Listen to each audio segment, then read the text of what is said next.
Ele tem um ponto. Não dá, gente. Senão vai todo mundo achar que tá certo, pô.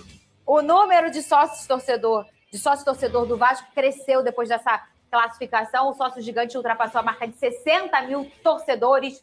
E esse sócio aí que o Pedrosa outro dia trouxe, que já sustentou em 19, você trouxe essa informação, né? Sim. Financeiramente, o Vasco, onde houve uma mobilização para bater o recorde nacional de números. Mundial. E foi mundial. Passou bem. É o Benfica? Era o Benfica, não era? Era o Benfica na época. Acho que passou o Benfica, não era? Não sei, na minha cabeça... Não vou lembrar agora exatamente, boa. mas chegou a 180. A barreira é para todos e todos somos gigantes. O que é isso aí? Me conta. É o número de sócios, 68.240. Isso aqui é de agora, hein? Exato. Legal esse número, né? O setor sul já está esgotado. Sim, eu vi.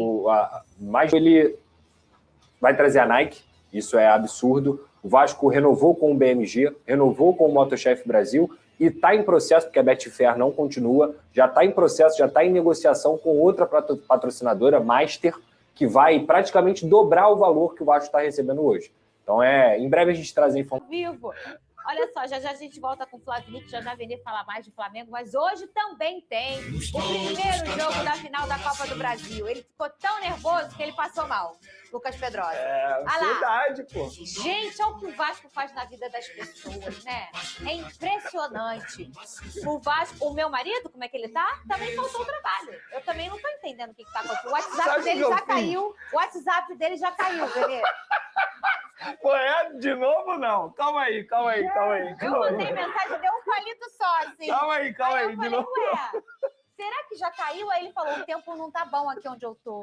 É igual aquele viu se beber no caso. Você fala assim, ele vai voltar com um tigre e uma tatuagem na cara. É o que vai acontecer domingo se o Vasco for campeão. Meu marido vai chegar em casa com um tigre e uma tatuagem na cara. É o que vai acontecer. E eu que não vou querer achar aquela câmera digital com as fotos, sabe? Eu não quero nem ver. Porque o quê? Porque os olhos não veem, o coração não sente. É melhor não saber. É melhor não saber. Ó, o que fica em São Paulo... Fica em São Paulo, pelo amor de Deus. Ó, o Vasco está em São Paulo para enfrentar o Corinthians, na expectativa de vencer a partida para trazer um bom resultado aqui para o Maracanã. E a gente vai ver o VT do Vascão, Rodrigo. Dia da primeira parte do que pode representar o fim de uma espera de 14 anos, na luta por um título nacional. Muito bem, e olha aí, bota aqui no meu telão a provável escalação do Vasco. A do Flamengo e a do PSG, gente, elas já eram oficiais, tá bom? Elas já estão nas plataformas aí e nas redes sociais do Flamengo e do PSG. Essa aqui é a nossa. É a provável escalação do Vasco com o Léo Jardim, Paulo Henrique pelo lado direito, Carlos Cuesta e Robert Renan. É a dupla de zaga. O Puma Rodrigues improvisado na lateral esquerda, como aconteceu no jogo contra o Fluminense. Barros e Thiago Mendes acontecendo no meio de campo. E o quarteto ofensivo com Felipe Coutinho, Nuno Moreira pelo lado direito, Andrés Gomes pelo lado esquerdo e Ryan. Vamos comentar 2 pontos aqui, o Vene Casagrande. O primeiro deles, o Thiago Mendes e o Barros. O Thiago Mendes que aconteceu nos últimos jogos e se transformou uma figura até muito interessante para o vascaíno, dando muito equilíbrio ali ao lado do Barros, não é isso? Se tornou um reforço caseiro aí para o técnico Fernando Diniz. Era um jogador que muita gente já nem queria mais no Vasco da Gama na próxima temporada, e o Fernando Diniz, muito inteligente, deu uma chance a esse jogador. Deve ter sentido ali no dia a dia, nos treinamentos, que o Thiago Mendes cresceu de produção na parte física, porque para mim esse foi o grande problema do Thiago Mendes desde quando ele chegou ao Vasco da Gama, porque tecnicamente falando é um baita jogador, não é à toa que tem o currículo que tem, anos de campeonato francês, e ele tem se provado aí que de fato a aposta do Diniz tem dado certo. Eu acho que não tem o que mudar. Não faz sentido mudar nesse momento, até porque os reservas nesse momento não vivem grandes momentos. Você vai tirar o Thiago Mendes e vai colocar quem? O Hugo Moura? Claro que não faz sentido. O Tietê também, embora, enfim, é outro jogador também que gosta muito de colecionar título, pode ganhar mais um, dessa vez com a camisa do Vasco, mas também não vive um grande momento. Acho que essa, para mim, aí é a dupla titular mesmo dos volantes. O Barros, que está jogando muita bola desde quando retornou ao Vasco da Gama, e o Thiago Mendes, que cresceu de produção nos últimos jogos. E o que é natural, né? A irregularidade, ela acontece em qualquer atleta, né? E a gente está falando do Thiago Mendes, que ele ele tem que provar para o que veio e tudo mais. E aí, nos últimos jogos, ele se transformou nessa figura. O Tietê, que por muito tempo aí, na chegada do Diniz, ele ao lado do Ryan, eles foram os 2 personagens de uma arrancada aí do Vasco. O Tietchan foi muito importante quando o Diniz chegou e o Ryan também, foram 2 personagens muito grandiosos. Não é, a gente sempre fala, né? O campo fala, nos últimos jogos não estava aí o Tietchan apresentando o seu melhor futebol, que a gente sabe que ele entrega muito, que ele tem muito potencial, e o Thiago acabou acontecendo. Coisas do futebol, e acaba que você, quando a gente fala de banco, e aí você ter, por exemplo, um Tietchan podendo entrar, um cara de muita experiência, um cara que gosta de jogo grande, o Tietchan é esse cara, ele é o tipo do cara que, e aí é uma informação, no Botafogo e São Paulo, lá em São Paulo, em que o Botafogo elimina o São Paulo no Morumbi, o Tietchan pede para bater o primeiro pênalti. Ele fala, Arthur, eu vou bater. E ele bate, obviamente conversa, ele bate muito bem pênalti.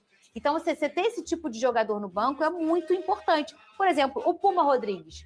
A gente lamentou muito aqui o Piton se machucar, um jogador muito importante. Mas já é a segunda vez que o Puma ele entra improvisado e ele se torna um personagem importante também no Vasco, o Vini Casagrande. É isso, e eu falei aqui ontem, se não me engano, para mim o melhor momento do Puma foi justamente atuando improvisado, quando o Lucas Piton não estava à disposição, e novamente ele tem dado conta do recado e participou de gol, inclusive, na semifinal, porque ele rouba uma bola e toca para o Andrés Gomes. Isso não entra na estatística porque não foi uma assistência, mas foi uma pré-assistência. É um jogador extremamente importante, jogador experiente, jogador que vai provavelmente disputar uma Copa do Mundo, joga também esse tipo de duelo, que é uma decisão, não vai sentir a pressão, muito pelo contrário, fica sempre aquela dúvida, mas improvisado, não tem jeito.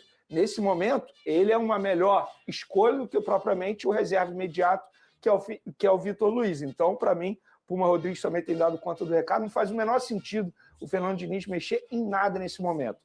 Eu acho que é o time que ganhou, o time que deu certo e tem que manter. E vou dizer uma coisa para você, vascaíno, é um time muito potente. A gente falava do Vasco aqui, até na última temporada e nessa também, o Vasco tinha ilhas poderosas, né? Que era o Léo Jardim, perfeito, que era o Felipe Coutinho, sim, que era o Verratti lá na frente, sim, aí tinha um Piton ali pelo lado esquerdo e tinha um Paulo Henrique aqui pelo lado direito. O Vasco tinha ilhas. E sofreu durante algum tempo a sua dupla de zaga. Às vezes encaixava, às vezes não encaixava, outro encaixava e sofria assim.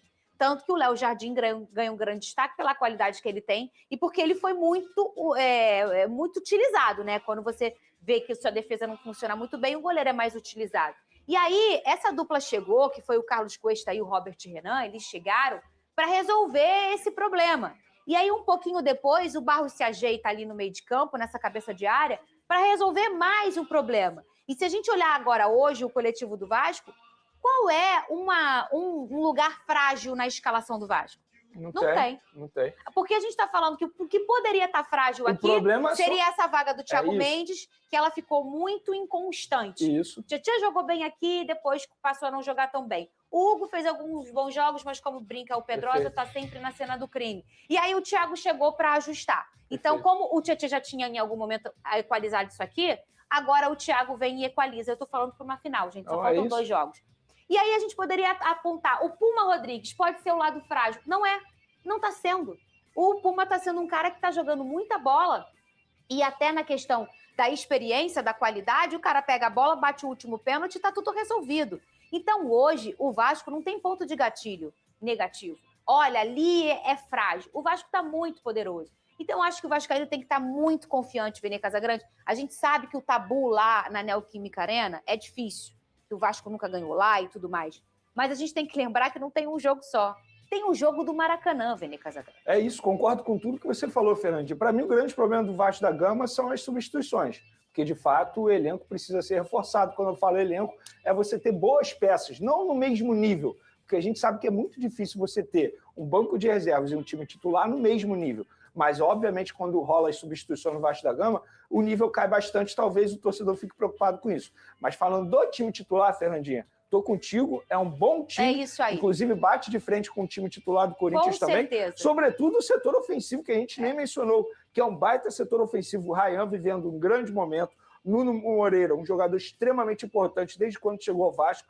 Andrés Gomes, para mim, foi o cara da semifinal. Para mim, foi o melhor jogador entre os 180 minutos nos 2 duelos. Um jogador que atuou muito, botou as 2 partidas no bolso, jogando muita bola. Felipe Coutinho, dispensa comentários. A gente não precisa ficar comentando no Felipe Coutinho. Então, assim, o time do Vasco é bom e eu estou com você. O torcedor vascaíno, ele pode ficar confiante, deve ficar confiante, porque eu acho que as chances do título são grandes.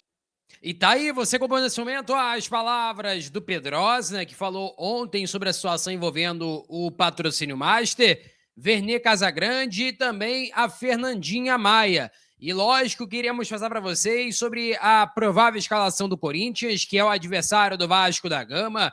O técnico Dorival Júnior deve mandar a campo Hugo Souza, lateral direito Mateuzinho, zagueiros André Ramalho e Gustavo Henrique, lateral esquerdo Matheus Vidu. Como volantes, Maicon, tem uma dúvida ali entre José Martínez ou o Ranielli, Breno Bidon e na frente, armando jogada, Rodrigo Garro, uma linha de 4 na parte ali do meio de campo. E no ataque, né, o ataque ali fixo do Corinthians, titular Yuri Alberto e também Memphis Depay. Então, com Yuri e Memphis, é a tentativa do Corinthians de bater o Vasco. Mas o Vasco, a gente viu ali a provável escalação, uma equipe de muita qualidade, e o técnico Fernando Diniz com certeza está preparando a equipe ali, está vendo as partes táticas, ajustes, para que o Vasco consiga fazer uma boa partida e vença pela primeira vez na Neoquímica Arena, em plena final da Copa do Brasil. Eu peço a você que deixe o like, é muito importante para o nosso canal. Acione o sininho de notificação para não perder nenhum conteúdo. Nossa meta é alcançar o mais rápido possível 70 mil, conto muito com a sua ajuda e também com a sua moral. Vou ficando por aqui, valeu, tamo junto e é nóis! Fui!